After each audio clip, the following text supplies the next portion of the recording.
Você não me ouve lá. Só vai estar eu falando, não vai dar interferência. Se você não me ouve lá, você me ouve aqui.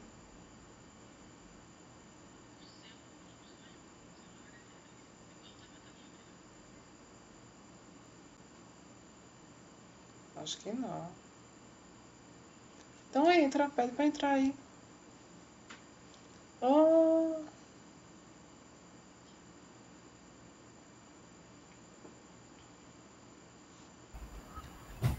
Oi, pessoal, boa noite. Agora é exatamente 7 horas, bora ser pontual. Primeiro, eu agradeço a todos vocês por terem se inscrito e aceitado participar do primeiro encontro nordestino de tecnologia. Para quem não me conhece, eu sou o doutor André Lira. Eu sou responsável por toda essa loucura aqui. E eu vou apresentar aqui para vocês os monitores do evento. É a mestra Tainá, que aqui na minha tela está aqui em cima. Eu não sei onde ela está na tela de vocês. Apresentar também o mestre André, que na tela está no meu lado aqui. Também não faço ideia onde ele está. Não para de chegar gente. E alguns avisos que são importantes. Cada palestra vai ter 30 minutos, tá? Então, vão ser 4 por noite. Vamos começar pontualmente às 7 e até às 9. Ah, caralho. Isso vai me distrair muito, né, hoje. E tá. Depois que a gente acabar as nossas palestras, vocês vão ter 10 a 15 minutos para fazer perguntas. Tainá e André, eles vão pegar no chat, tá bom? Perguntando no chat. E eles vão anotando para isso no final. Vamos mandar um link para vocês, um link novo todo dia, por e-mail. Porque só por segurança, para evitar que pessoas indesejadas entrem, que façam coisas erradas aqui.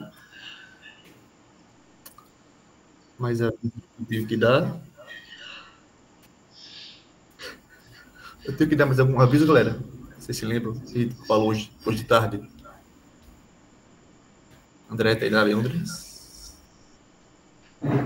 Não? Tá. Beleza. Eu vou começar apresentando. Ok. De novo, isso vai me distrair.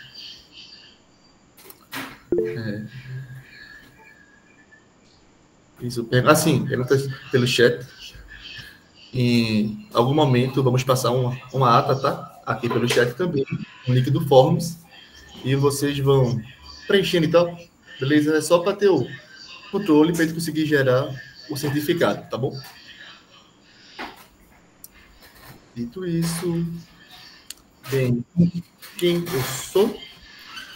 De novo, já que tem muita gente aqui, de novo, eu sou o André Lira, eu sou formado em Biológicas de Bacharelado pela Universidade Federal de Pernambuco. Pela mesma universidade, eu sou mestre e doutor em Biologia Animal. Sou o líder e o fundador do Aracno PE, vocês já devem conhecer pelo Instagram. E também o idealizador desse evento aqui. Espero que todos curtam o nosso primeiro evento grande. Estamos um pouco ansiosos, mas espero que seja bem legal, tá bom? E vamos começar.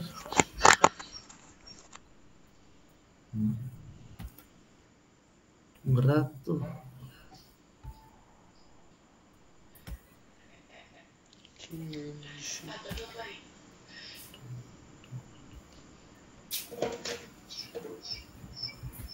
Eu falei.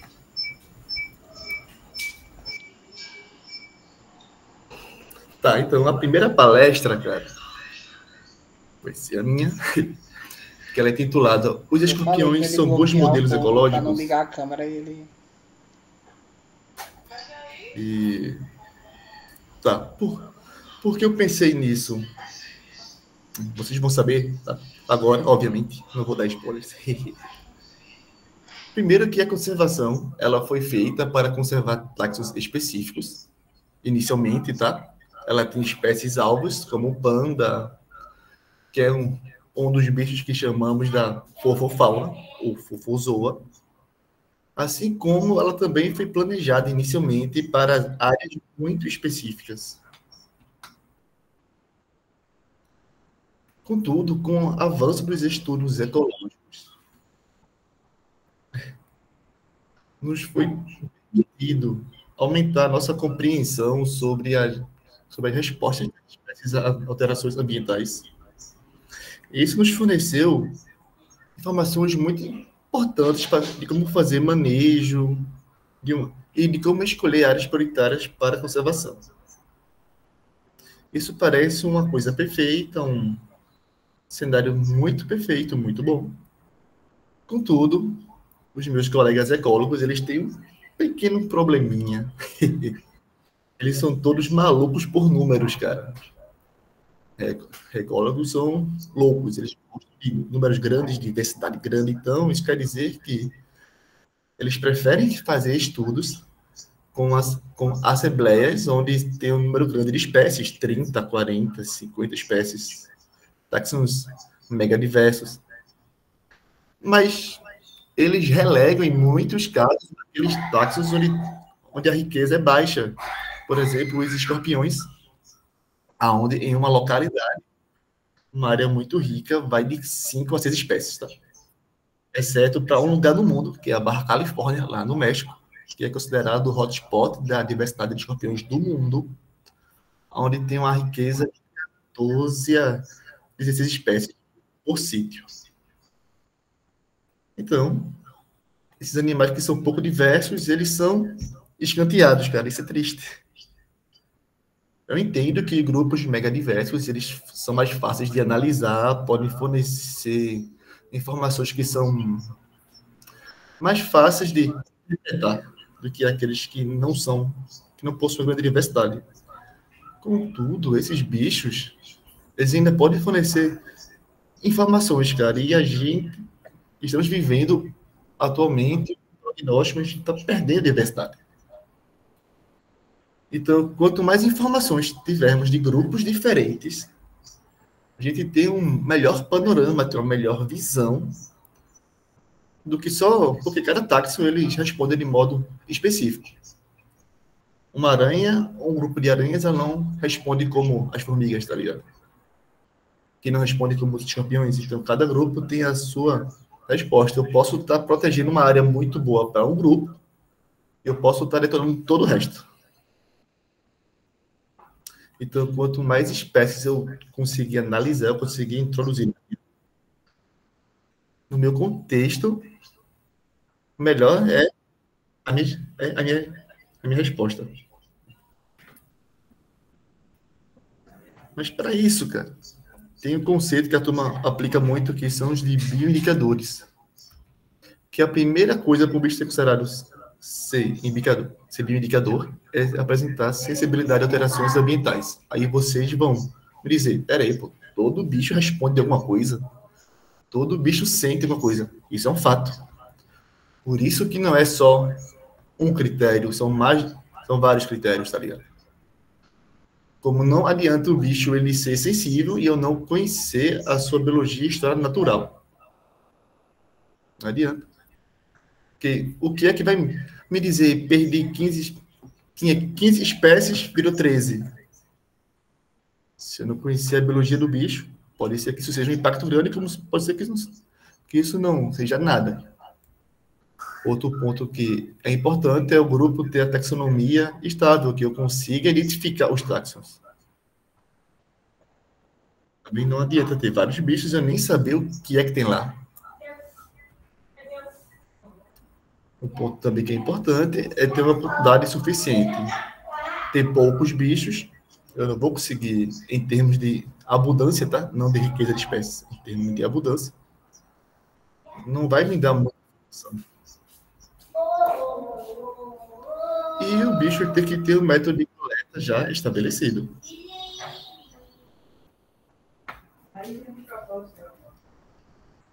Então, dentro disso tudo, onde é que entram os escorpiões, cara?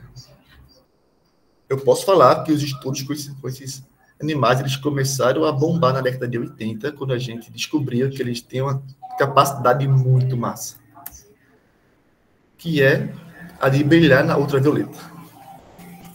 Isso auxiliou bastante nos estudos de campo, nos estudos ecológicos.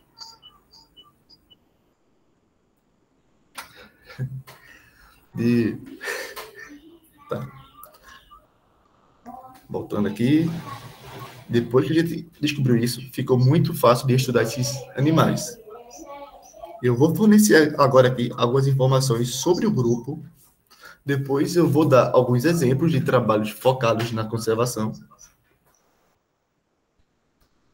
E vocês, no final, vão poder me responder se acham que esse grupo serve ou não para os estudos ecológicos focados para a conservação, tá bom? Primeiro, sabemos que os escorpiões eles são predadores. Predadores generalistas, comem de tudo, literalmente comem de tudo. Principalmente outros escorpiões. Tanto que os escorpiões eles são considerados os principais de outros escorpiões. São animais tipicamente sedentários, tá? Então eles caçam por senta e espera, paradinhos, esperando a comida passar. Animais solitários que comem tudo. Apesar disso, como a gente está falando de biologia, nem todos os escorpiões são tão generalistas assim. Por exemplo, tem um exemplo aqui do Titus brasile, que é um bicho que ocorre na Mata Atlântica nordestina. É um bicho arborícola, ele prefere as árvores de grosso calibre, suberosas. Esse animal, ele já tentou criar em cativeiro, diferente dos outros que a gente tenta, que aceitam barata tranquilamente, ele não aceita barata, ele não aceita tenébrio.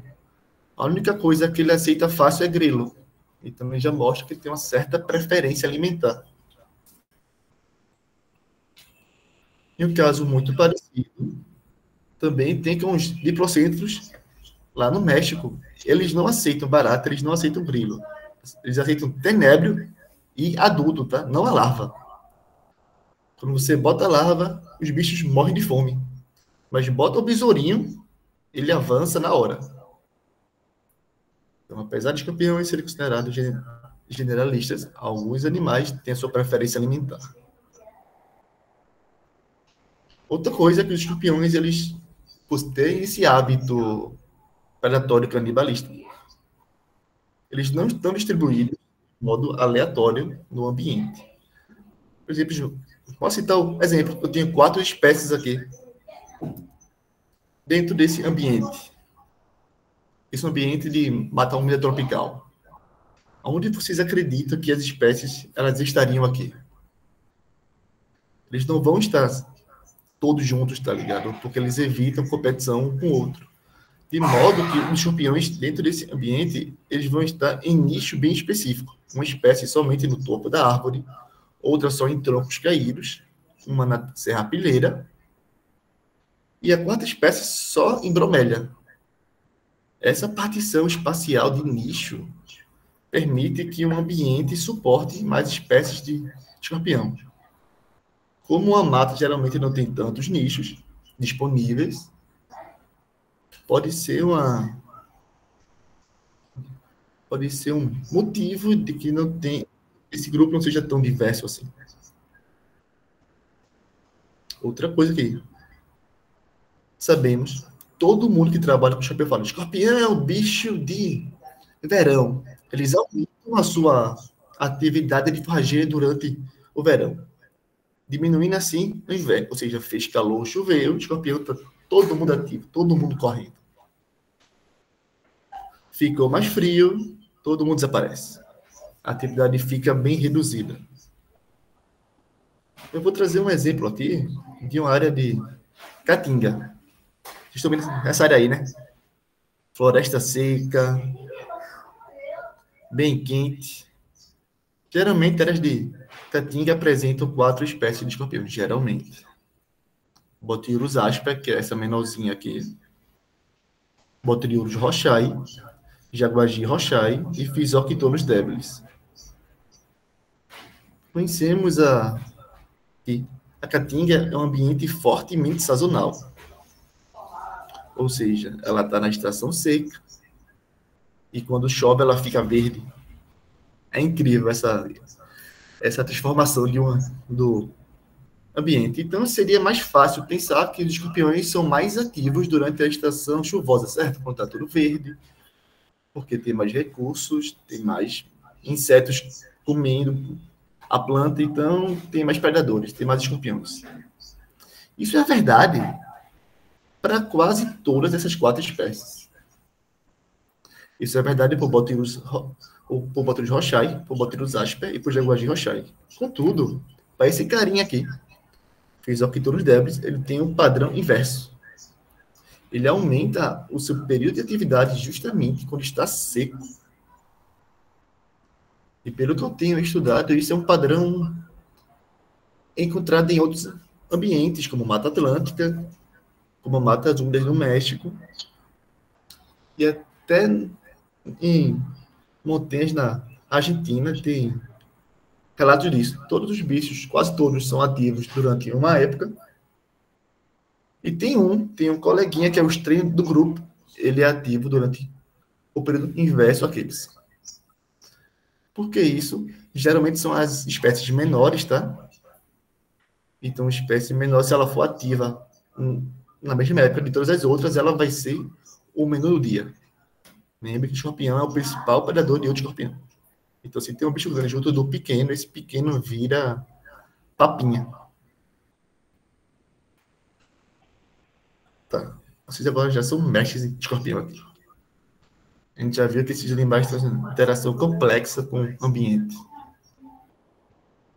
Assim como vários outros grupos, mas... Tá, e daí? Isso quer dizer o quê? Esses animais podem ser usados para estudos focando em conservação ou não podem? Vou trazer um exemplo aqui de alguns trabalhos sobre fragmentação de habitat. Pensem que a fragmentação do habitat tem um bloco contínuo de mata, onde com a atividade humana, esse bloco virou vários bloquinhos. De tamanhos diferentes, espaçamento, grau de isolação, grau de isolamento diferente. Temos exemplo esses 2 estudos que foram feitos pelo pessoal do meu laboratório, onde encontramos que, assim como outros grupos taxonômicos, mesmo os escorpiões tendo uma riqueza baixa, à medida que vamos diminuindo o tamanho do fragmento, vamos perdendo espécies. Por quê? Como eu mencionei anteriormente, o escorpião ele seria um bicho, um nicho especialista. Existe aquela espécie que ela é dominante e que ela está em praticamente todo o espaço, mas a maioria das espécies elas são muito localizadas. Um fragmento menor, você vai reduzindo a oferta desses nichos. Então, se não tem um microhabitat da espécie, a espécie desaparece. Outro resultado que foi interessante, que também encontramos, é que à medida que vamos diminuindo o tamanho do fragmento, os indivíduos de uma mesma espécie, eles vão diminuindo de tamanho. Ou seja, não é porque o bicho ele existe aqui, nessa mata pequena, que ele está bem. Ele está aqui, mas está subnutrido. Diferente daquele indivíduo que está numa mata maior, onde tem mais comida, ela é mais nutritiva, ele pode crescer tranquilo. Outro exemplo que também realizaram estudos pela minha equipe é sobre a urbanização, que não é meio óbvio, que a gente vai destruindo a mata nativa para construir cidades. E o que foi que o meu aluno fez? O Matheus está até aqui com a gente, assistindo. O Matheus fez 2 trabalhos muito bacanas, cara. Coletamos em fragmentos urbanos dentro da cidade. o que foi que encontramos? Que aqueles fragmentos urbanos, onde ele está cercado por mais área verde, ele suporta uma maior quantidade de espécies do que aqueles fragmentos urbanos que estão praticamente isolados. Esses fragmentos aqui, só encontramos uma espécie, que é a espécie sinantrópica, que, por nosso caso aqui no Nordeste, especificamente em Pernambuco, é o Titis stigmurus. Matheus fez essa mesma pergunta, mas com tamanho corporal. O que é que vocês acham? Vocês acham que os bichos que estão aqui, eles diminuem? Eles são bichos maiores ou são bichos menores do que aqueles que estão aqui? Quando o Matheus fez essa análise, a gente teve um resultado muito bacana. Que os bichos que estão naquele ponto, que ele tem uma maior cobertura de áreas verdes no entorno, ela suporta bichos menores do que aqueles pontos que estão mais isolados. A gente viu esse resultado e fez uou. Mas por que isso? Porque essa área aqui, ela tem uma maior capacidade de suporte das espécies pequenas. E são basicamente duas: Titius púsilus e Ananteres mauri. Esses bichos desaparecem aqui, ficando somente a espécie de médio porte, que é o Titius stigmurus. Resultado muito bacana isso aí. Matheus, ele deve explorar um pouco na sua palestra ainda hoje. Outra coisa legal, que isso aqui eu vou trazer só de um estudo, que é sobre o uso da terra, quando a gente vai destruindo a mata, basicamente para fazer duas coisas: ou para fazer área de pasto, ou para fazer área de cultivo.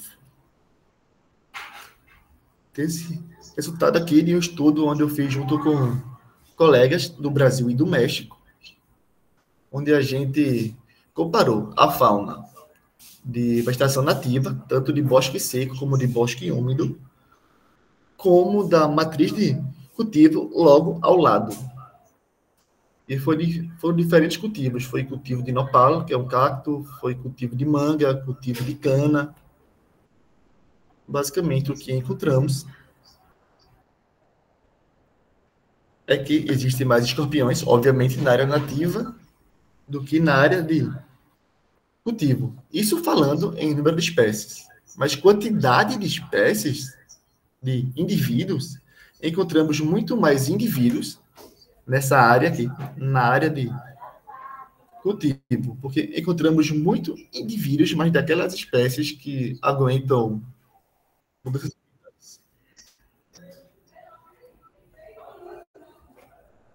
Então, depois que eu trouxe esses exemplos, falei um pouco sobre o grupo. Eu gostaria que vocês me respondessem. Esses bichos podem ser usados como modelos? A minha opinião, pessoal, é que sim. Vocês eu não sei. Vocês me digam depois do que eu expus aqui. E para finalizar, gostaria de falar que se vocês têm interesse em trabalhar com a gente, somos super abertos a colaborações.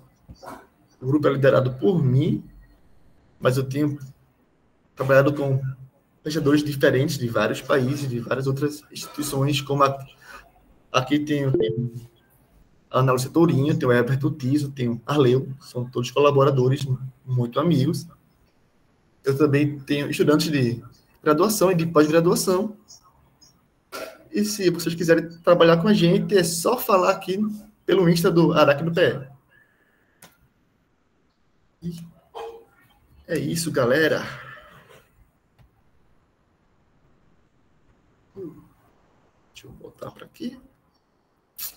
Isso. Ainda não tem gente entrando, velho.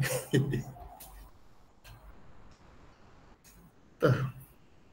Então, vocês me dão só uns 3 minutinhos só para eu tomar água. Eu volto rapidinho. Tainá ou André, se vocês quiserem, já podem apresentar Matheus, tá? Apresentem ele, que ele já é o próximo. Valeu, gente. Valeu.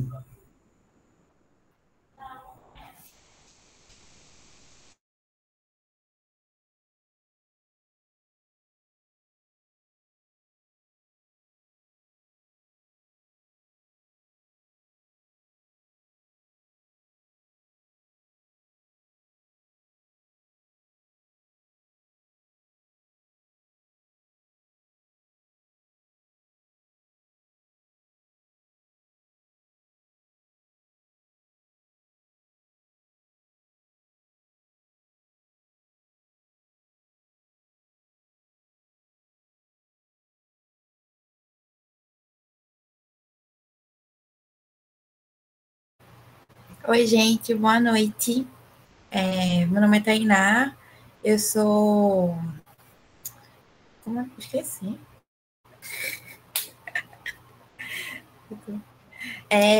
Eu sou monitora do encontro. Desculpa, fiquei nervosa. E eu vou apresentar o próximo palestrante da gente, que é o mestre Matheus Leônidas. Ele é formado em Ciências Biológicas pela Universidade Federal de Pernambuco. Ele vai apresentar a palestra Aracnídeos no Antroceno, entre cidades, plantações e florestas, abordando como esses organismos responderão às pressões ambientais causadas pela urbanização, pela expansão agrícola e pela fragmentação florestal. Como eu falei, ele é bacharel, né, em Ciências Biológicas pela Universidade Federal de Pernambuco, é mestre em Biodiversidade pela Universidade Federal da Paraíba e atualmente ele é doutorando em Ecologia e Conservação de Biodiversidade pela Universidade Estadual de Santa Cruz. Ele também integra o grupo do Aracno-PE, né, que é coordenado pelo professor Dr. André Lira. Pode começar, Matheus.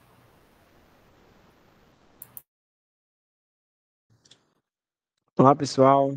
Tânia, você está apresentando minha tela? Você me escuta bem? Sim. Perfeito, ainda consigo te ver ali. Olá, pessoal. Boa noite, Tainá. Nossa, ficou assim muito ruim. Deixa eu trocar só essa forma de apresentação. Tainá já fez uma apresentação sobre mim, né? Então, sou o Matheus, um prazer estar aqui com vocês hoje. Compartilhar. Assim fica melhor. Um prazer estar aqui com vocês hoje, nessa noite. Me chamo Matheus e venho apresentar para vocês, né, para a gente conversar um pouco aí dessa questão bem intrigante, que é o antropoceno. E hoje eu tenho o intuito aqui de debater um pouco com vocês como é que tá os aracnídeos nesse antropoceno, entre os diferentes ambientes que é originado, né? Por exemplo, as cidades, as plantações e as florestas que nos restam, né? Mas para a gente realmente entender o que seria isso, porque não está passando. Agora. Mas para a gente realmente entender essa problemática aí, a gente tem que entender o que seria isso, né? O que é o antropoceno. Bom, muitos pesquisadores ao longo do tempo já vêm categorizando que nós realmente estamos vivendo numa nova era geológica, que é o antropoceno. Era geológica essa que é modulada, basicamente definida pelas nossas atividades antropogênicas, que vem causando alterações em todo o globo, alterando toda a questão geológicas, mudanças climáticas e o próprio ambiente. Cada era geológica anterior tem aspectos históricos que categorizaram cada uma delas, que diferencia, faz com que a gente consiga diferenciar uma das outras. No antropoceno não é diferente. Nós temos a nossa pegada no ambiente, fazendo com que a gente realmente visualize que estamos realmente vivendo uma nova era geológica. E como mencionei anteriormente, esse antropoceno, ele é modulado por nossas atividades antropogênicas. E essas atividades, elas impulsionam hoje o maior driver de perda de biodiversidade, que é a perda de habitat, que hoje nós conceituamos habitat, né, mas de forma majoritária para a maioria dos organismos, os habitats naturais, que está associado aos ambientes florestais. Hoje, nossas atividades promovem essa perda, essa redução desses habitats, que por sua vez vai resultar na perda da biodiversidade em grande escala. E todo esse processo, muitas vezes, ele está relacionado a alguns fenômenos que a gente ocasiona no ambiente. Alguns deles é a própria urbanização e o crescimento urbano, que são coisas distintas. A urbanização, ela é um fenômeno basicamente relacionado ao crescimento populacional na área urbana. Já o crescimento urbano é um resultado desse crescimento populacional, porque à medida que a população cresce, se faz necessário o crescimento das cidades e dos empreendimentos para alocar essa população, né? Nesse sentido, né, de forma triste e infelizmente, acontece, querendo ou não, o processo da intensificação agrícola. E a população está crescendo, existem novas demandas voltadas à alimentação, à disponibilidade de recursos para nós humanos. Hoje nós sabemos que produzimos muito mais do que se é necessário. É mais, na verdade, um problema voltado à governança, à distribuição dos alimentos. Mas, querendo ou não, ocorre essa intensificação agrícola, originando mais desmatamento, perda de mais áreas naturais, e até mesmo a intensificação química, a aplicação de pesticidas, agroquímicos, que tem como intuito intensificar essa produção para atender a nossa demanda. E com essa intensificação, mais disponibilidade de recurso para a gente se torna meio que um ciclo vicioso. A população volta a crescer, volta a intensificar, e a gente vive o que a gente vive hoje, na realidade de cada um aqui presente.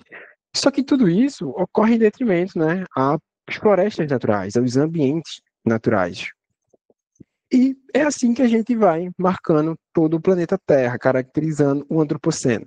A gente transforma, altera nossos ambientes naturais para basicamente a construção de dois cenários. Um cenário urbano, majoritariamente composto por um elemento, né, da paisagem, que nesse caso, com a definição geográfica, seria uma matriz urbana, porque a gente consegue visualizar aqui que dentro dessa paisagem, nesse recorte, existe essa matriz urbana, que são as cidades, onde elas vão conter pequenos fragmentos, pequenas manchas florestais, sujeitas a toda e qualquer interferência desse ambiente urbano.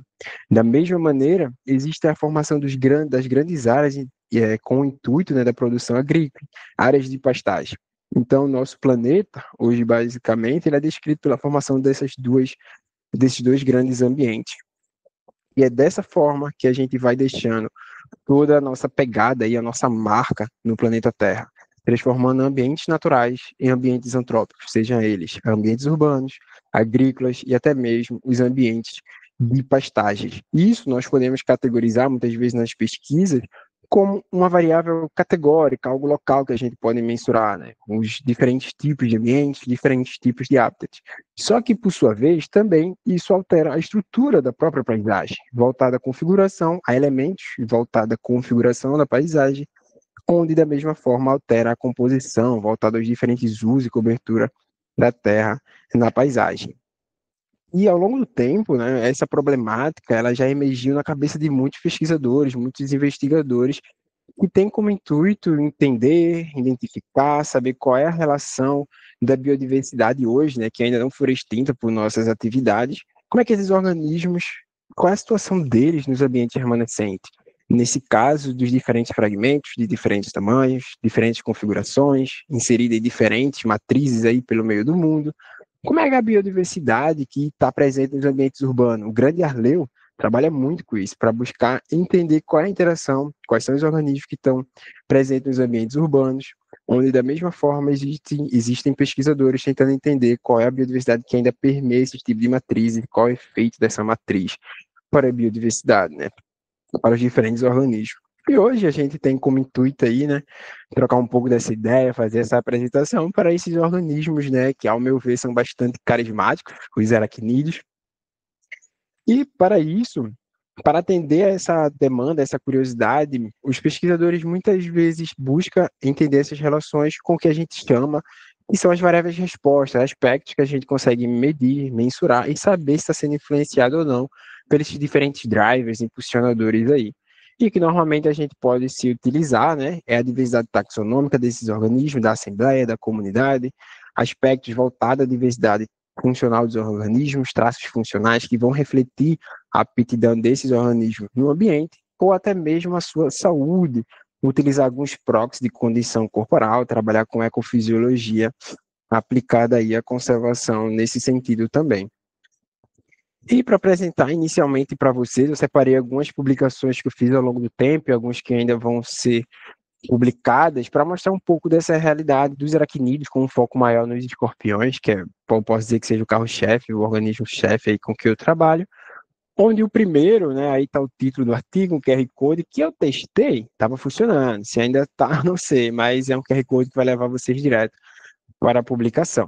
Mas nessa publicação, a gente teve como intuito entender como é que a paisagem circundante de diferentes fragmentos, ali a paisagem circundante de diferentes fragmentos florestais inseridos na matriz urbana, estava influenciando como estava influenciando a Assembleia Escorpiônica. Nessa figura, dá para entender um pouco o que seriam esses elementos que eu estou chamando. Bom, nesse ponto A, a gente consegue ver, nesse ponto central, são minhas unidades amostrais, que são diferentes locais onde eu realizei a minha amostragem, e inseridas em diferentes fragmentos, que nessa figura vocês conseguem ver, em verde são os fragmentos, são as áreas de florestas, eles apresentam diferentes tamanhos, diferentes configurações. Foram 10 fragmentos florestais onde eu realizei essa amostragem. Quando menciono a paisagem circundante, a minha paisagem é correspondente nesse cenário por um buffer circular com um raio de 200 metros. E aqui na figura B vocês conseguem ver isso. E o que seria essa composição da paisagem? O que é que está inserido dentro desse buffer circular? Eu utilizei os usos da terra, que corresponde à composição. Eu mensurei em cada buffer que eu criei, que totaliza 10, né, que são 10 unidades amostrais, eu criei 10 buffers de 200 metros, onde eu mensurei a porcentagem de rio presente aqui dentro, a porcentagem de monocultura, cobertura florestal, área urbana e mangue. E eu queria saber se alguma dessa métrica de paisagem, alguma variável dessa, voltada à composição da paisagem, influenciava, por exemplo, a diversidade taxonômica nos aspectos de abundância, riqueza, ou até mesmo a composição de espécies da Assembleia Escorpiônica, ou a condição corporal desses indivíduos. E de início, esse trabalho, né, eu fiz lá no final da minha graduação ali, e o que foi que eu obtive como resultado? De cara, a gente viu que inicialmente a diversidade taxonômica nos aspectos da abundância e da riqueza não apresentou nenhuma relação direta com essas métricas de paisagem, do rio, monocultura, cobertura, ou seja, a composição não estava explicando nada do que a gente observou inicialmente apenas nesses aspectos. Só que aí, quando a gente começou a verificar esses efeitos na composição da paisagem, a gente viu que existia uma métrica de paisagem responsável por explicar 99,6% da variação da composição de espécie presente nesses fragmentos. Isso a gente consegue visualizar através desse RDA. O que é isso? O que seria a composição de espécie? Composição de espécie nada mais é que as espécies que compõem aquele local, é como você realmente identificasse cada uma. No meu caso, a minha amostragem ela se deu por espécies Titius neglectus, Ananteres mauris, Púzilus, Titius púzilus e o Titius tigibúrios. Nessa pergunta voltada à composição da espécie, a cobertura florestal, ela que foi responsável por explicar a minha variação, onde o aumento da cobertura florestal naquela paisagem de 200 metros promovia que a minha composição de espécie fosse fundamentalmente formada por espécies generalistas de florestas, que é o Ananteres mauris e o Titius púzilus. Só que, em detrimento a isso, o aparecimento e o aumento da cobertura florestal tem uma relação direta e negativa com a espécie Titius estigimuros. Alguns de vocês devem saber que essa espécie ela é bastante sinantrópica, ela é sinantrópica, na verdade.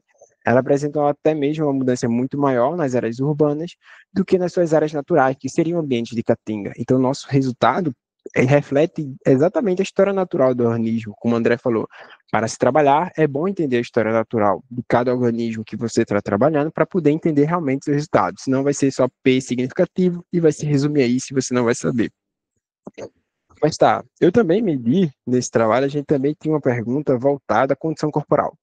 Nessa amostragem, a espécie Titius púzilus, ela foi a mais abundante, então só restringimos a pergunta voltada à condição corporal apenas aos indivíduos dessa espécie. E novamente vimos que utilizar a cobertura florestal como um preditor é bastante importante. Por quê? Porque a cobertura florestal apresentou uma relação com a massa seca relativa, a massa lipídica relativa das fêmeas dessas espécies, onde o aumento da cobertura florestal na paisagem e promovendo assim o aumento da massa seca e da massa lipídica, sendo a biomassa e o reservatório energético da espécie, respectivamente, refletiu o quê? Que a fêmea dessas espécies que estivessem em paisagens com maior cobertura florestal, elas apresentassem uma maior massa seca, uma maior biomassa, uma maior massa lipídica, um maior reservatório energético. Isso reflete que essas fêmeas dessa espécie está tendo uma alimentação muito mais regular, se alimentando de presas de forma mais frequente, e essas presas possivelmente muito mais nutritivas para ela. A espécie em si ela já é de baixa capacidade de dispersão ali, ela já é sedentária, então se fêmeas estão inseridas em paisagens mais florestadas e estão se alimentando muito bem, ela está poupando muito o seu gasto energético. Por isso que elas estão muito mais fortes, podemos dizer assim. Nisso a gente consegue ver que sim, a paisagem circundante influencia diferentes aspectos dos escorpiões, em diferentes vertentes. Mas aí como é que a gente começa a ter respostas um pouco mais incrementadas, a gente começa a introduzir alguns elementos diferenciais com perguntas um pouco mais complexas. Nessa outra pesquisa aqui, que já tem parte dos dados publicados, voltada aos escorpiões, já está publicado, aqui já foi na minha dissertação, parte da minha dissertação, eu quis entender um pouco como os diferentes hábitats urbanos, em diferentes zoneamentos de perímetro em área urbana, influenciava a assembleia de diferentes organismos. E da mesma maneira, eu queria saber se a paisagem circundante desses hábitats também influenciava esses organismos. Mas tá, o que seriam esses diferentes hábitats que eu estou falando para vocês? Eu trabalhei em 3 cidades, no estado da Paraíba, no município de Areia, Solânia e Bananeira. Não sei se vai dar para enxergar bem esses pontinhos aqui. Eles são as minhas unidades amostrais. Vocês conseguem visualizar que eles estão dispostos em diferentes cores e em diferentes locais. O que eu estou chamando de City Core, que é o núcleo da floresta, núcleo da cidade, são os meus ambientes, meus tipos de hábitats cidade, para facilitar. É tudo aquilo que eu estou chamando de cidade. Por que eu chamei de cidade? Porque eles estão localizados dentro do perímetro intraurbano.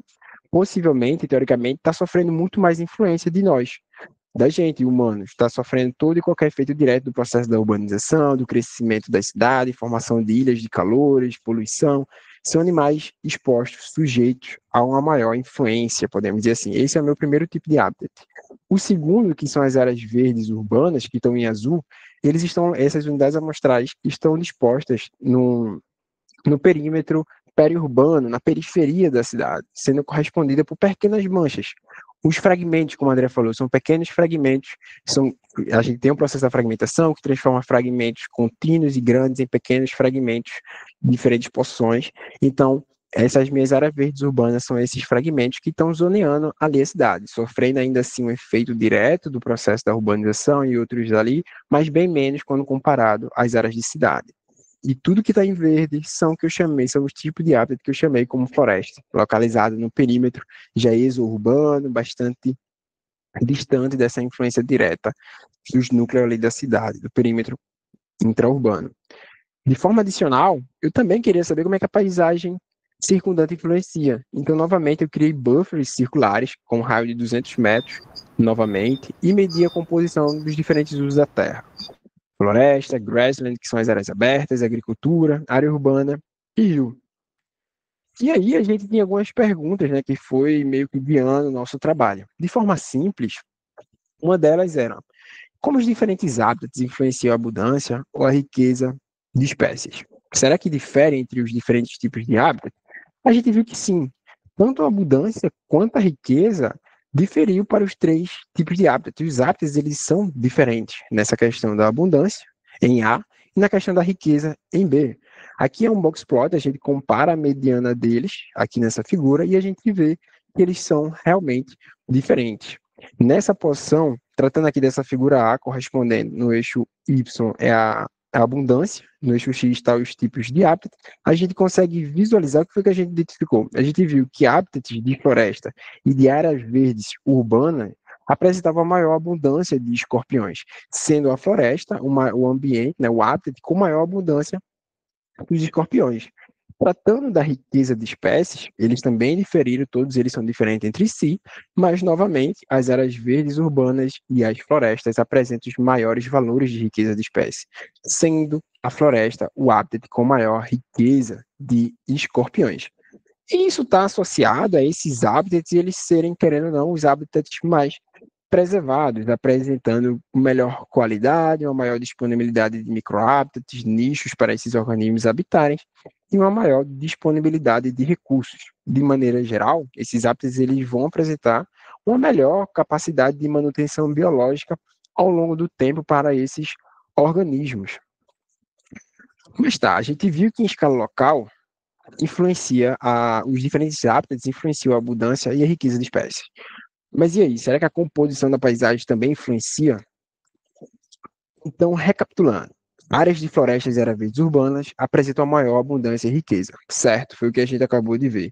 Só que quando você começa a visualizar isso na composição na composição da paisagem, mesmo que os escorpiões eles estejam presentes em hábitats de floresta ou até mesmo em áreas verdes urbanas, se na paisagem circundante desses hábitats ocorrer o aumento da porcentagem de agricultura ou o aumento da porcentagem de área urbana, a abundância dos escorpiões tendem a ser reduzidas. Ou seja, é uma interação que vai influenciar diretamente no aspecto do escorpião, mesmo que eles estejam localizado em hábitats preservados.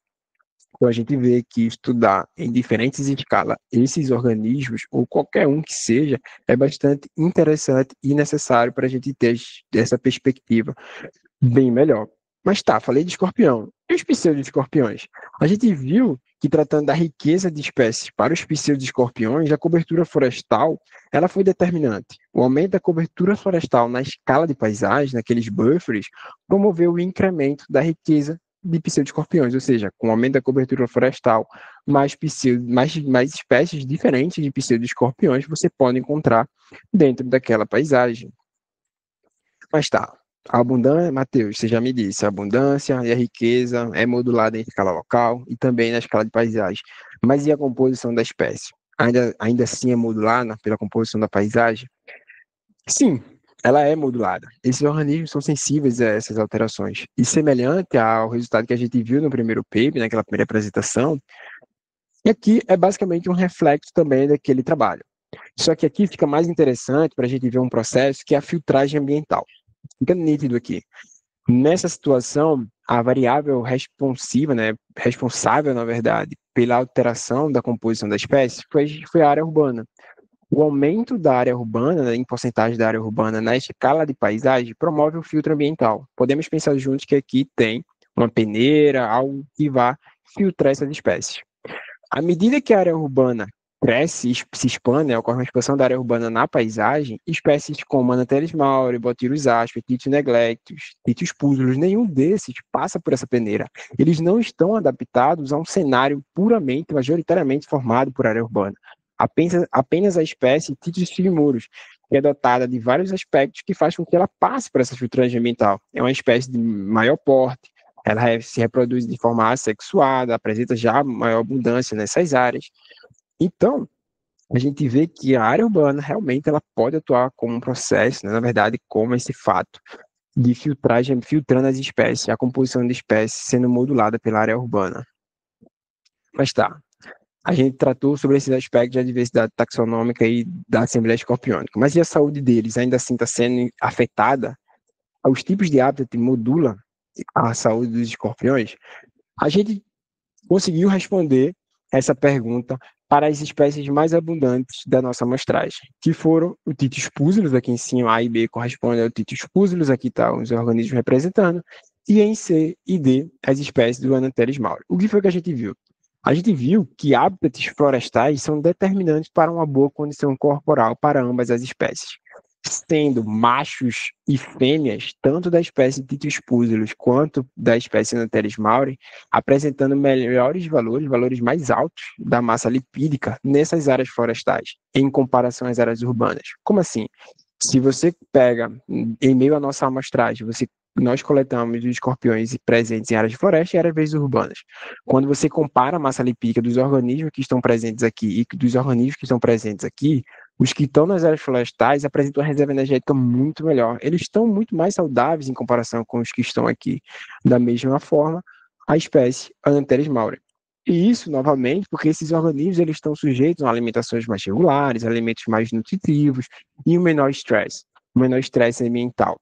toda essa discussão, arcabouço teórico, vocês podem encontrar lá no artigo, a gente explica muito bem, mas são dados interessantes, incrementos que a gente faz na pesquisa, que fica cada vez mais curioso e mais legal de se estudar. Mas tá, escala local influencia, Matheus. Nossa, essa dinâmica de pergunta já está me cansando. Mas e aí? A paisagem circundante também influencia a saúde dos animais? A gente viu que sim.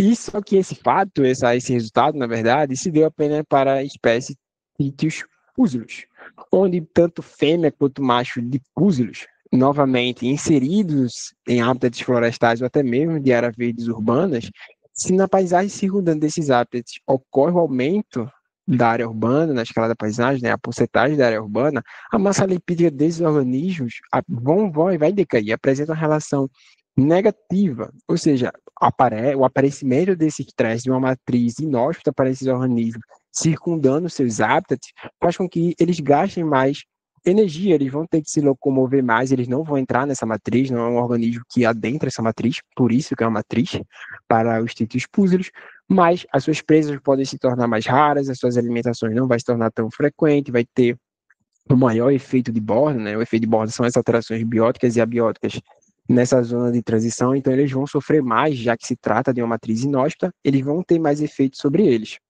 o que resultou nesse maior gasto energético. E os traços funcionais? Como é que tá esses dados, né, esses aparatos morfológicos que você pode mensurar, que vai refletir a aptidão do organismo ao ambiente? Ele também está sendo influenciado nessa situação pelos diferentes tipos de hábitat? A gente viu que sim. E esse resultado ele é um reflexo da diversidade taxonômica naquela questão da composição de espécies. Nas áreas de silvicultura, né, que são cidades para facilitar, que está localizado nesse perímetro intraurbano, só temos organismos da espécie Pidostigmurus, uma espécie totalmente adaptada a esse cenário. E uma das suas adaptações é esse corpo muito mais robusto. Um grande exemplo que eu trago assim até para facilitar quando eu apresento um pouco do trabalho é que se a gente está em áreas de floresta, a gente tem que pensar como organismo, nós somos escorpiões. Nós estamos em áreas de floresta, ou até mesmo nas pequenas manchas que estão na periferia da cidade, que são as áreas verdes urbanas. A gente apresenta uma maior diversidade de presas, né? Uma gama maior de presas, sejam elas pequenas, grilos, gafanhotos, ou até mesmo maiores, baratas, outros invertebrados. A gente tem um leque, um iFood para escolher o que a gente quer se alimentar.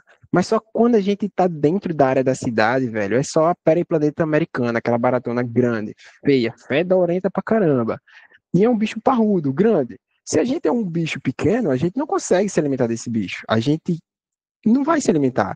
Mas o Titius tigrimurus não. Ele é um bicho grande, ele vai conseguir se alimentar desses organismos. E isso é o que a gente visualizou aqui. Os traços funcionais da Assembleia Escorpiana que está nas áreas de cidade, eles são muito maiores. Então, reflexo dos organismos que estão adaptados a esse tipo de cenário. Precisa desse aparato funcional maior para sobreviver nesse tipo de ambiente. E isso é reflexo da presença dos tigmurus nesse tipo de ambiente. Tá, Matheus, você acabou de me dizer vários aspectos que podem ocorrer dentro da área urbana, seja influenciado pela cobertura florestal, porcentagem de agricultura e até mesmo a própria área urbana na paisagem circundante. Mas e o cenário agrícola?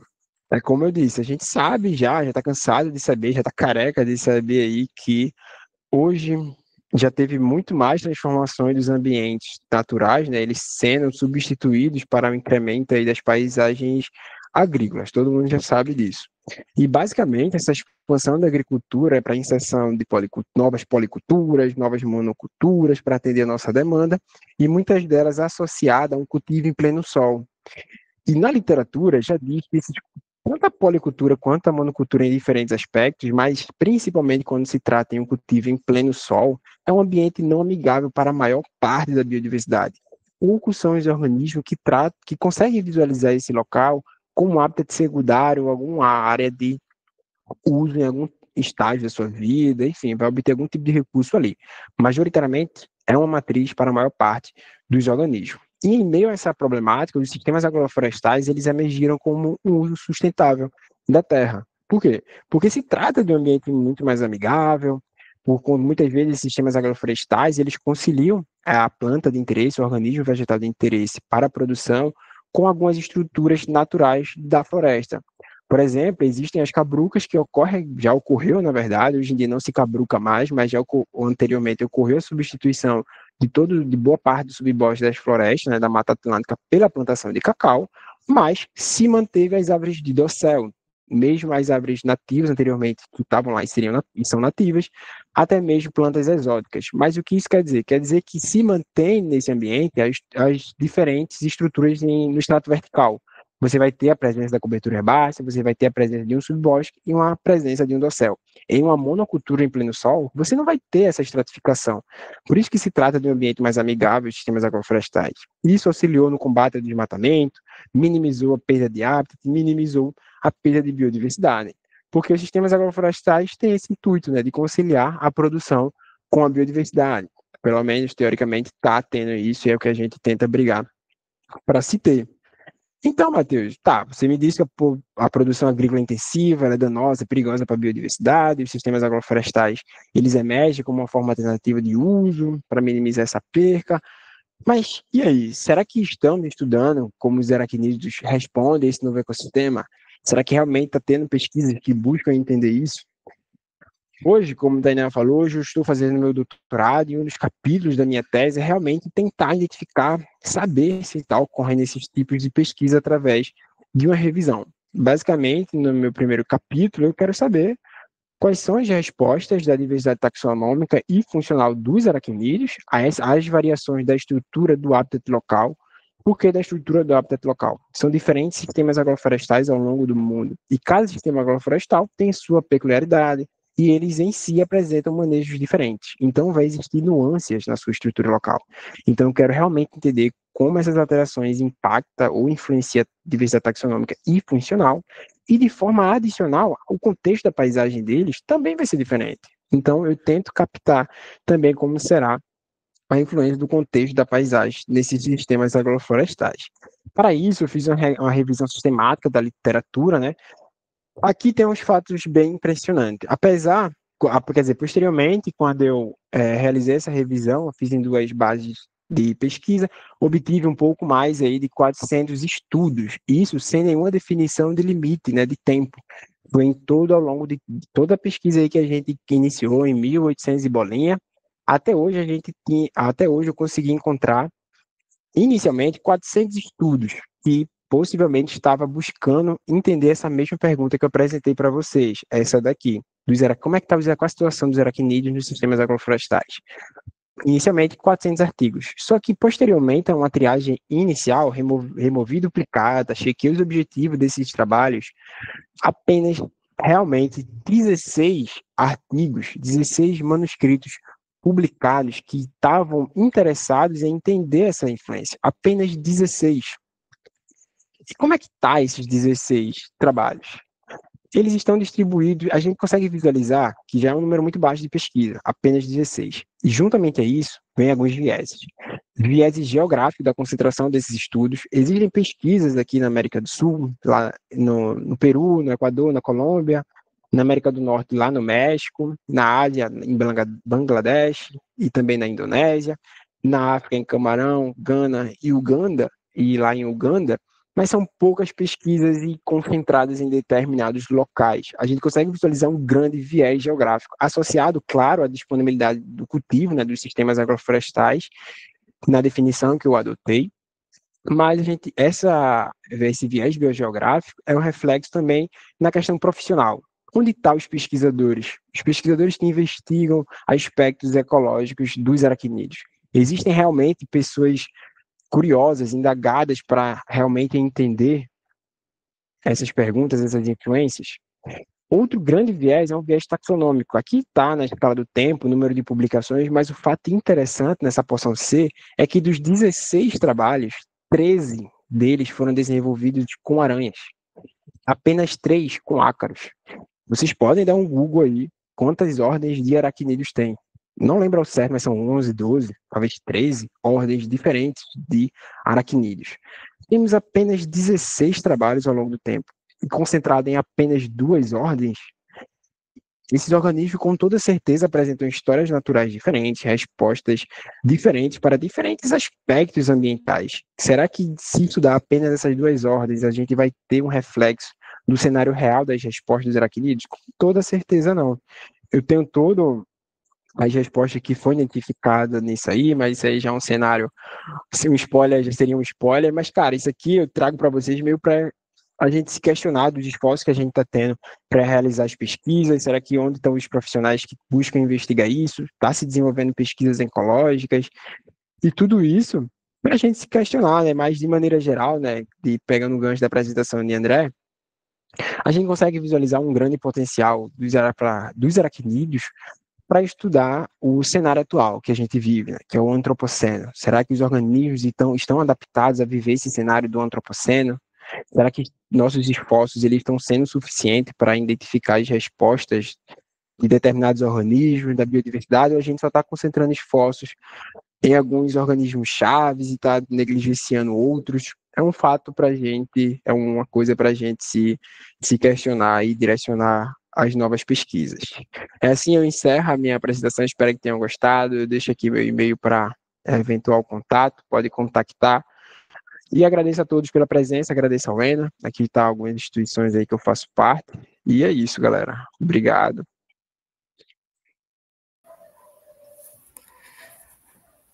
Boa noite. Ótima apresentação, Leônidas. Foi muito interessante essa perspectiva sobre essa temática de ecologia de paisagens, urbanização e o efeito disso na conservação. Parabéns pela apresentação, foi bastante interessante. Agora a gente vai passar para o próximo palestrante. Primeiramente, boa noite, sejam bem-vindos. Eu me chamo André Otávio, sou um dos monitores do Encontro Nordestino de Aracnologia.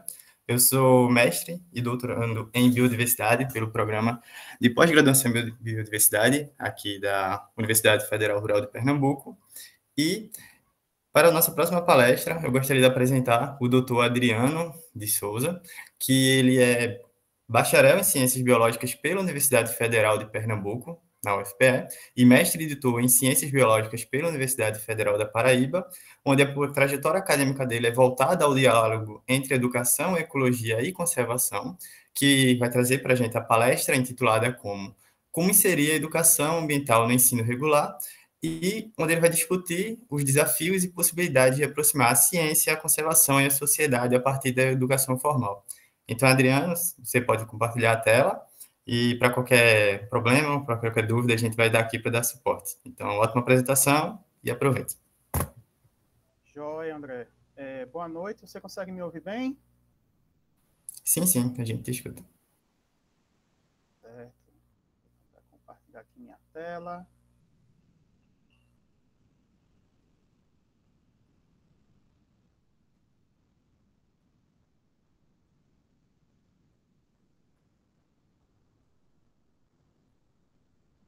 Vocês já conseguem visualizar minha tela?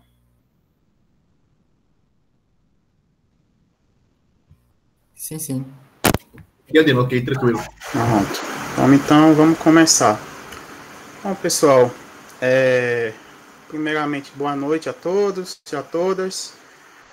Como o André já me apresentou, sou o doutor Adriano de Souza, e aí eu vim trazer um pouco para vocês essa conversa, né, sobre educação ambiental, que infelizmente assim, é uma coisa que acaba sendo meio que deixada de lado, principalmente pelas universidades, falta um pouco disso. Existem sim alguns bons pesquisadores que se dedicam a isso, mas infelizmente a maioria deles acaba deixando um pouco de lado. E aí, para a gente começar, né, essa apresentação de hoje, a primeira coisa que vem, tá travando aqui um pouquinho. Bom, primeiramente, por que, né, que eu vou falar aqui de educação ambiental para vocês? Eu vou falar primeiro da minha formação e aí vocês vão ver como que isso acaba, esse caminho da educação ambiental acaba se intercruzando com a minha formação. Por quê? Eu fiz graduação na UFPE, como o André já acabou de mencionar. Durante essa graduação eu já tive um pouco de contato com a questão de projetos de extensão, então eu conversei com a população a respeito disso, né? Já tive um contato com a população. Depois fiz o mestrado e o doutorado na Universidade Federal da Paraíba, no campus de Ô, Adriano. Sul. Sim. Adriano, licença aqui, rapidinho. A tua tela, cara, tá só no teu PowerPoint, tá? Tu não tá passando o slide. Não está passando o slide? Não, não. Para mim passou aqui. Estranho. Tu tem que botar, compartilhar a tela. A tua tela. Mas já está compartilhado. Deixa eu parar de compartilhar aqui, então. Vai. Foi mal te interromper. Não, tranquilo. Agora não estou conseguindo sair da tela cheia. Só um minuto aqui.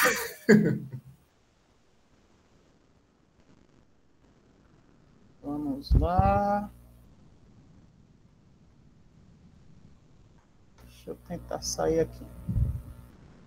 Vou voltar aqui e vou tentar compartilhar de novo com vocês.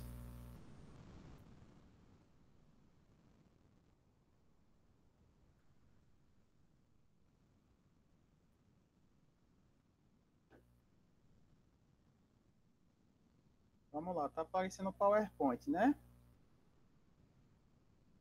Isso. PowerPoint tá. Pronto, deixa eu começar a botar ela aqui em tela Tá cheia. com tela cheia, tu deu F5? Vou colocar ela em tela cheia agora. Oi? Aqui não. Não tá em tela cheia? Não. Tá, deixa eu chegar lá, vamos lá. Botasse para compartilhar a tua tela toda. E agora? Continua não, né? Sim, sim. Depois dos problemas de hoje, a gente vai gravar as palestras, tá? Vamos subir tudo no YouTube amanhã. As de hoje. Ainda não, Zé. Peraí, calma que eu vou parar aqui. Tô calmo.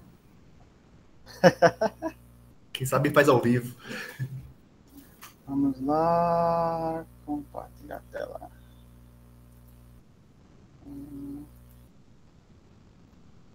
Compartilhar a janela, não é isso?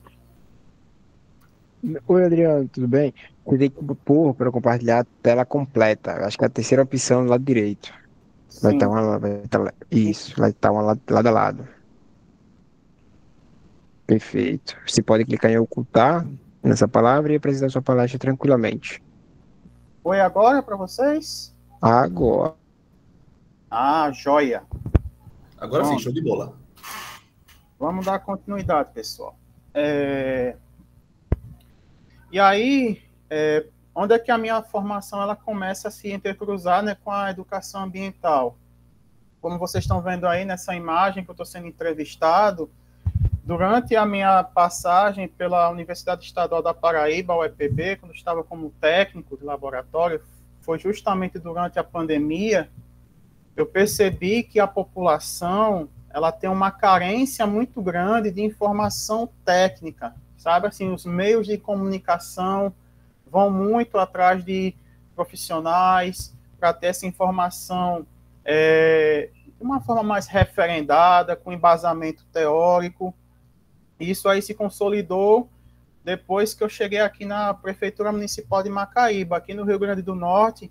Eu fui percebendo que tinha essa demanda reprimida, ou seja, tinha essa questão de dialogar mesmo com a população e trazer para eles esse contexto que vocês já acabaram de ver, duas excelentes palestras, tanto do André quanto do Matheus, que, assim, infelizmente, muito dessa informação, ela fica restrita às universidades, e isso é ruim. A gente tem que dialogar com a população, a gente tem que levar essa informação, esse conhecimento para a população, e foi aí que eu fui vendo como que tinha essa demanda reprimida com a população. E aí vem, né, por que é tão importante a gente falar de toda essa questão?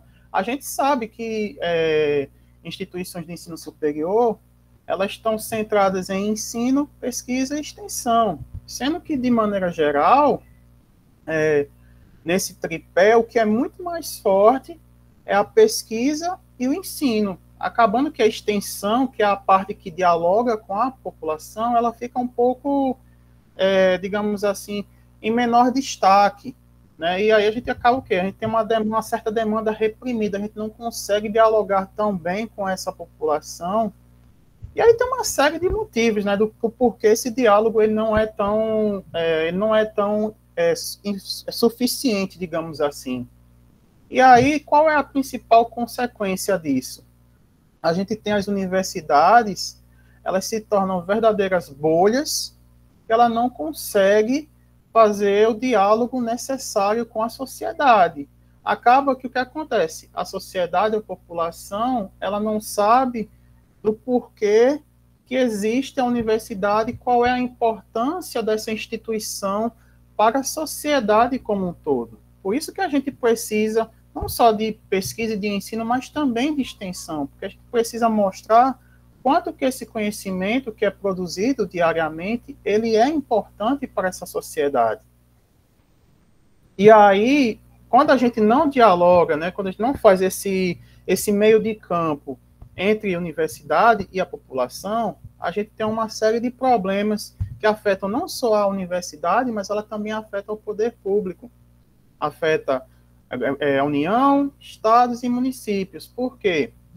A gente sabe que qualquer ação que é desenvolvida pelo poder público, ela só é de fato eficiente quando ela tem aprovação e reconhecimento da população.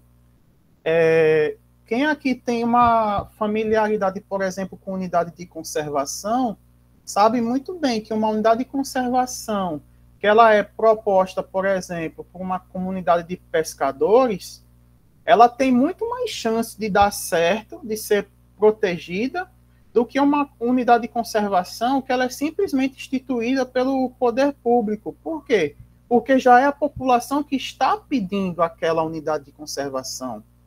Essa mesma coisa, ela também vale para outros diversos campos, como saneamento básico, controle de zoonoses, e uma série de outras características que também interferem diretamente na população. Ou seja, se a população não comprar essa ideia da gente, é muito mais difícil de fazer, por exemplo, que a população se engaje com fazer a limpeza urbana da cidade. É aí que você vai estar simplesmente, não vai adiantar nada, porque tudo que o poder público está fazendo, nada mais vai ser do que enxugar gelo, que é como vocês estão vendo aí nessa imagem. A gente vai estar tendo que gastar dinheiro, fazendo campanhas e mais campanhas, e a população não compra essa ideia. Infelizmente, essa é a triste realidade, tá? E aí, só que essa questão da população comprar essa ideia da gente, ela depende de uma coisa, de educação. E aí a gente tem que pensar, quando eu falo educação no sentido mais amplo possível da palavra. Eu estou falando tanto daquela educação que a gente tem no ensino básico, ou até mesmo na universidade, que é o ensino formal, educação formal, tá? Mas a gente também tem que pensar na educação de uma maneira informal, que aí vai por diversos outros aspectos, desde círculos de amizades, até mesmo de orientação religiosa. Por exemplo, um padre que leva uma determinada palestra. Tudo isso é considerado educação informal, e a educação ela é importantíssima porque, no final das contas, ela vai estar moldando o cidadão e, em última instância, ela vai também estar moldando a sociedade. Então, assim, a gente não tem que nunca desatrelar essa questão da educação. E aí vem, né, que a gente tem a sociedade como um todo, ela enfrenta uma série de problemas, né? Que isso aí, essa crise, ela envolve tanto questões políticas, econômicas, e uma expressão disso que a gente vê muito comum é a questão ambiental, que, assim, infelizmente, né, a gente vê, não é incomum, a gente vê discursos, por exemplo, contra mudanças climáticas. Por mais que nós tenhamos estudos e mais estudos se acumulando, demonstrando que cada vez mais a questão climática ela está batendo a porta da gente, tá? Não dá mais para ignorar isso, mas infelizmente existem muitos setores da sociedade que tentam ignorar isso e colocar isso para debaixo do tapete. E assim, e pensando nessa crise ambiental, a maior consequência que a gente pode ter disso é o quê? É questão como secas extremas, regime de chuva fora de hora, extinções, inclusive, recentemente eu vi até alguns especialistas sugerindo que nós não estamos nem vivendo mais no antropoceno, como o Matheus falou agora há pouco. Já tem pesquisadores sugerindo que nós já estejamos vivendo pandemiceno, que é o quê? Que é uma era pós-antropoceno, que é justamente consequência de crise climática, que uma das coisas que vai ser cada vez mais comuns são pandemias. Olha só, que coisa triste, né? Tudo por quê? Por causa dessa crise, porque, infelizmente, muita gente ainda tenta ignorar isso, acha que mudança climática é só uma conversa de ambientalista e que não tem nada a ver isso. Por isso que a gente precisa trabalhar essa questão de educação com a sociedade. E aí, aquela coisa, né? A gente só vê cada vez mais notícias e mais notícias falando sobre risco ambiental, incêndios, mortandade de uma série de organismos, como abelhas, temperaturas cada vez mais altas, tá? E mesmo assim tem gente ignorando. Por que tem gente ignorando? Porque a gente, todos nós, população civil, universidades, poder público, a gente não está trabalhando essa questão de educação com a sociedade, dialogando com as pessoas da maneira adequada, tá? A gente precisa pegar isso e fazer esse diálogo de uma forma cada vez mais intensa, não tem como fugir disso. E aí é só isso que a gente vai vendo, cada vez mais em meios de comunicação diferentes. Essa foto que vocês veem aí abaixo, isso é o premier da ilha de Tuvalu, tá? Infelizmente, é uma situação que a gente vai ver. Cidades e ilhas, por exemplo, como a ilha de Tuvalu, que vão desaparecer, vão ser completamente inundadas se nada for feito, tá? Isso, infelizmente, é o que vai acontecer. Aqui vocês podem ver na imagem também, isso é um rio, tá lá no Amazonas, que tá seco, gente. A gente não via isso acontecendo, tá? Isso não era coisa que se documentasse. E agora está acontecendo, assim como incêndios, cheias cada vez mais infrequentes, infelizmente, e por isso é aquele reforço. A gente precisa dialogar com a população cada vez mais. E aí vem a pergunta, né, para vocês, para todos nós. Por que a gente precisa trabalhar a educação ambiental? A gente tem que trabalhar a educação ambiental. Se vocês ainda não estão satisfeitos com o que eu mostrei antes e com as imagens que vocês viram, eu vou dizer aqui para vocês, vou só reforçar. A gente precisa mudar a mentalidade da sociedade como um todo, tá? A gente precisa construir novos valores. E a gente precisa, e esses valores, eles têm que estar centrados na questão ambiental, na questão de como que esse meio ambiente é importante. Não é só a questão de, vai ter lá os animais sendo conservados. Não, pessoal.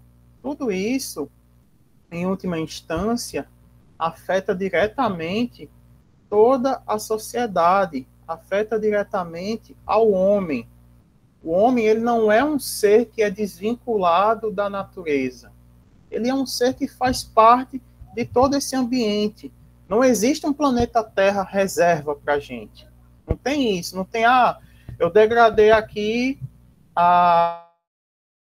peguei toda aquela floresta antes, como o Matheus estava mostrando, transformei ali tudo em pasto, e quando acabar tudo, vai fazer o quê? Que esgotar os recursos, vou pegar uma planeta Terra reserva? Não existe isso. Então, assim, a gente tem que trabalhar para a gente virar essa chave. Enquanto, assim, ainda dá tempo. Embora tenha gente que nem acha que dê tempo de fazer isso. Tem muita gente que nem acredita mais nisso, tá? E, assim, um desses instrumentos para a gente conseguir fazer justamente essa mudança de chave na sociedade é a educação ambiental. E aí eu deixo justamente essa frase do Francis Souza Neto para vocês refletirem, né? Que ele justamente ele sugere que a educação ambiental ela é o instrumento capaz de fazer essa transformação nas pessoas, na sociedade. Por isso que, assim, eu trabalho muito a questão da educação ambiental e eu também deixo esse convite para vocês pensarem e também trabalharem a educação ambiental. E aí eu vou mostrar aqui para vocês, inclusive, algumas formas de se fazer educação ambiental, porque muita gente pensa que a educação ambiental é uma coisa muito difícil de ser feita, e não é bem assim, tá? A gente pode atingir a população de formas bem mais simples, tá? Pensando um pouco aqui agora no meu contexto local, atualmente eu sou biólogo na prefeitura de Macaíba, no Rio Grande do Norte, e quero deixar aqui para vocês esse print, que é justamente do Índice de Desenvolvimento Sustentável das Cidades, que é um site que é em parceria com a ONU. Aqui vocês conseguem ver os 17 índices, os 17 Objetivos de Desenvolvimento Sustentável da ONU, os ODS. E aí o que eu gostaria de mostrar para vocês aqui, ó, é que vocês vissem aqui nessa seta vermelha na vertical a classificação geral do município de Macaíba. Macaíba ocupa a posição número 4.194, ou seja, entre os mais de 5.500 municípios do Brasil, Macaíba não está nem entre os primeiros 4.000 municípios. E o que é ou seja, isso é um nível de desenvolvimento sustentável baixo. E aí vocês conseguem ver aqui também, logo abaixo, nesse quadro em vermelho, e aí vocês conseguem ver que todos esses objetivos, os que estão em vermelho, significa que para Macaíba, eles estão numa avaliação muito baixa, ou seja, eles precisam melhorar muito para ficarem, por exemplo, como o objetivo 7 e o objetivo 11, ou seja, eles ficarem ali entre 80 e 100, tá? Ou seja, tem muita coisa para se trabalhar no município de Macaíba. Isso é um problema? Depende, tá? Depende de como você enxerga. Para mim, isso é uma oportunidade, tá? Eu não vejo isso como um problema. Problema, para mim, é aquilo que eu não consigo tentar resolver, que eu não tenho resolução. Aqui a gente consegue trabalhar e tentar melhorar isso. E aí, como é que a gente consegue tentar trabalhar para melhorar isso? A gente consegue fazendo isso, por exemplo, trabalhando com a comunidade escolar, ou seja, com os alunos das escolas da rede municipal de ensino do município, tá? Para isso, a Secretaria Municipal de Educação daqui de Macaíba, eles elaboraram para o ano de 2025 um projeto pedagógico anual que envolvia a questão de trabalhar com o meio ambiente, sabe? Só que eles ficaram muito naquela de como é que a gente trabalha essa questão de meio ambiente, ficaram um pouco perdidos, digamos assim. E aí eles vieram falar com a Secretaria de Meio Ambiente, que é onde eu estou lotado, e aí eu fiz essa proposição para eles, olha, por que a gente não faz um calendário de atividades? E aí, a cada mês, a gente trabalha um tema diferente, traz umas atividades diferentes, e assim a gente vai conseguindo estimular, fomentar essa questão ambiental com os alunos, tá? E aí, como é que a gente fez isso? Só para trazer aqui alguns exemplos, vocês veem nessas imagens aqui um pouco, tá? Isso é uma pequena amostra do que a gente fez só no primeiro semestre. Vocês veem aqui que a gente fez, por exemplo, uma aula de campo, tá? Isso aqui foi na escola Francisco Falcão Freire. Essa escola ela tem uma peculiaridade, que eles têm esse corpo d'água aqui bem próximo à escola. E aí, no mês de março, aproveitando o Dia Mundial da Água, a gente fez uma aula de campo com esses alunos e a gente fez discutimos uma série de questões. Previamente, eu havia preparado um material que eu cedi aos professores, eles trabalharam esse material com os seus alunos, então, ou seja, quando eu cheguei lá na hora, eles já estavam plenamente inteirados do assunto, o que facilita, porque estimula eles a participarem mais, fazerem mais perguntas, tá? Aqui já foi uma atividade que nós fizemos no mês de abril. A gente aproveitou que o que acontece, Macaíba tem uma peculiaridade, que uma parte do território de Macaíba fica na Mata Atlântica e uma outra parte do território está inserida na Caatinga. Então, para o mês de abril, por exemplo, a gente trabalhou com eles a questão do Dia Nacional da Caatinga.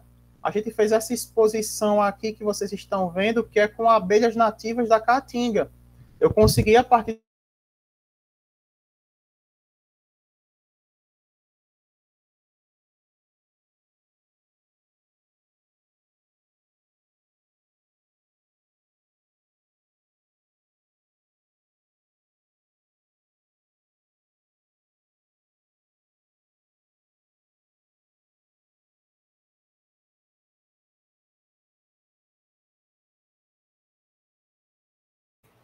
Gravou sim, eu acho que Adriano teve algum problema na conexão dele.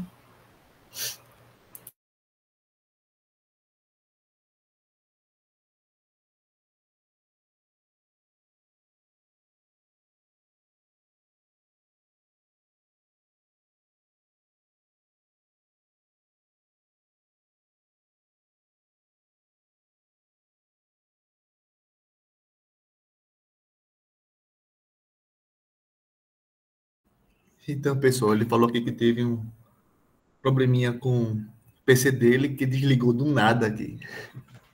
Coisas que acontece ao vivo, né?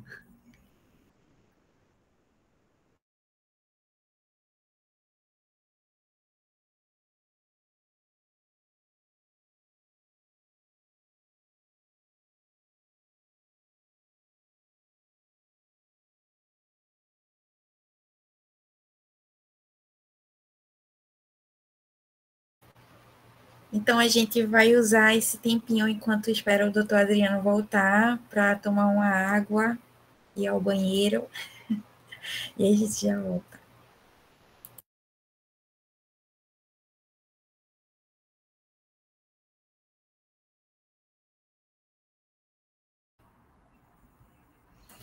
Tá.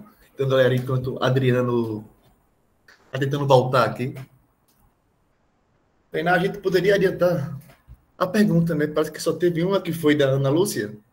Então, a gente poderia... Nós tivemos 2 perguntas.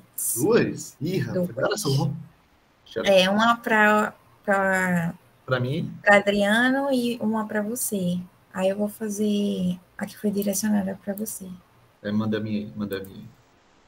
Foi a Ana Lúcia Tourinho e ela perguntou qual a opinião dele sobre o conceito de umbrella espécies guarda-chuva, e a ideia de que utilizando uma única espécie, geralmente grandes mamíferos, consegue se proteger todas as demais espécies. Tá. Então eu vou te chamar para esse debate rapidinho. A minha opinião sincera é que eu não acredito que isso seja uma coisa muito válida, tá? Embora eu entenda que são espécies que vendem, e para conservação isso é importante, a gente vender o nosso marketing. É muito mais interessante eu fazer uma propaganda com panda, por exemplo, do que com escorpião. Ninguém vai querer preservar uma mata. Você fala, não, preserve que tem um escorpião aqui. Você fala, não, tem um panda, é super fofinho, legal. A povo fica, um panda, legal. Se quiser falar, Ana, agora a gente escuta aqui. Ana. Quero não. Quer não? Era só isso. Na verdade, eu concordo plenamente. Eu só acho, fazendo um adendo, né, uma adição, que eu acho muito mais saudável uma conservação integrativa. Acho que a gente já está maduro o suficiente para entender que uma espécie sozinha não faz milagre algum, né? E que a gente está tendo falência de serviço ecossistêmico. Então, é isso. Beleza. Temos o discurso bem alinhado com isso. Tá. Bora continuar com o Hugo. A Adriano falou que acha que o PC dele aqui foi pra terra do pé junto. Logo hoje, cara.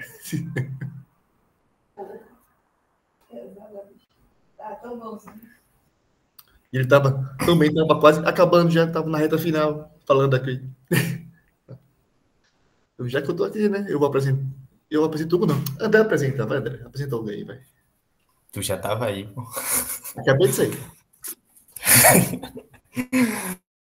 Boa. Voltamos, vamos dar continuidade à próxima palestra. O último palestrante da noite faz parte do nosso grupo de Araco no PE, Hugo da Silva, o nome do palestrante. Ele é graduado em licenciatura em Ciências Biológicas pela Universidade Federal de Pernambuco e atualmente é mestrando no programa de pós-graduação em Ambientes e Sociedade pela Universidade Estadual de Goiás, a UEG, e o título da apresentação, da palestra de Hugo, ele é Escorpionismos, impactos da urbanização e da urbanização desenfreada. Ele vai destacar um pouco como a expansão urbana desordenada influencia diretamente a ocorrência de acidentes com escorpiões e os desafios associados à saúde pública em diferentes regiões do Brasil. Então, Hugo, pode começar a compartilhar a sua apresentação e ficamos ansiosos para ouvir você falar. Obrigado. Só corrigindo, o Hugo da Silva é o outro. É o Lima. Foi mal, pô. Deixa eu só